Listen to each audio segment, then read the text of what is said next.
جس کے بعد بنی اسرائیل اگلے 40 دن تک اس گائے کی عبادت کرنے لگے اور گائے کی عزت اور محبت ان کی دلوں میں بیٹھ گئی۔ لیکن 40 دن کے بعد جب حضرت موسیٰ علیہ السلام اللہ تعالیٰ سے تورات لے کر اپنی قوم کے پاس آ گئے تو اپنی قوم کو اس حالت میں دیکھ کر بہت غصہ ہو گئے اور پھر اپنی قوم کو اس گائے کی عبادت سے منع کر دیا۔ اس کے بعد بنی اسرائیل گائے کی عبادت سے منع تو ہو گئے، لیکن پھر بھی گائے کی عزت اور محبت ان کی دل میں کہیں نہ کہیں موجود تھی، اور اللہ تعالیٰ نے اسی محبت کو ختم کرنے کے لیے انہیں گائے کی سیکریفائس قربانی کرنے کی حکم دے دی۔ ہوا کچھ یوں کہ بنی اسرائیل میں ایک شخص مر گیا جس کا مارنے والا کافی ڈھونڈنے کے بعد بھی معلوم نہیں ہوا، تو لوگ اپنا یہ فیصلہ حضرت موسیٰ علیہ السلام کے پاس لے گئے، جس پر اللہ تعالیٰ نے حضرت موسیٰ علیہ السلام کو حکم دیا کہ اپنی قوم سے کہو کہ ایک گائے کو قربان کر دے اور پھر گائے کی گوشت میں سے ایک ٹکڑا اس لاش پر پھیر دے، جس سے وہ آدمی زندہ ہو جائے گا اور اپنے مارنے والے کے بارے میں بتائے گا۔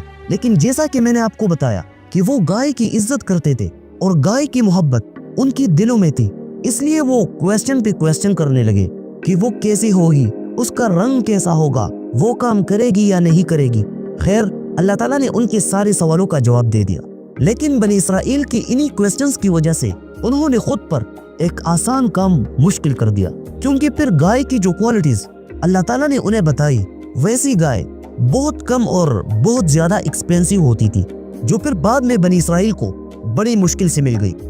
یہاں تک قرآن کی سٹوریز تھی۔ بائبل میں ہے کہ اللہ تعالیٰ نے موسیٰ اور ہارون سے کہا کہ ایک گائے لے کر آؤ جس کے جسم کے سارے پارٹس بالکل ٹھیک ہو اور اس کا کلر فلی ریڈ ہو، اس کے جسم میں دوسرے کلر کا کوئی ایک بال بھی نہ ہو اور ایج اس کے کم سے کم 3 سال ہو۔ پھر اس گائے کو ٹیمپل کی بالکل سامنے سیکریفائس کر دو۔ اصل میں یہودیوں کے مطابق جو بھی شخص کسی ڈیڈ باڈی کو ٹچ کرے تو وہ ناپاک ہو جاتا ہے، اور اس کی ناپاکی کی وجہ سے وہ آدمی جس سے بھی ملتا ہے وہ بھی ناپاک ہو جاتا ہے، اور اس وجہ سے آلموسٹ سارے یہودی ناپاک ہو گئے ہیں۔ اور یہودیوں کی اسی ناپاکی کی وجہ سے نہ تو وہ اپنے رب کی عبادت کر سکتے ہیں اور نہ ہی وہ اپنا مسجد ٹیمپل بنا سکتے ہیں۔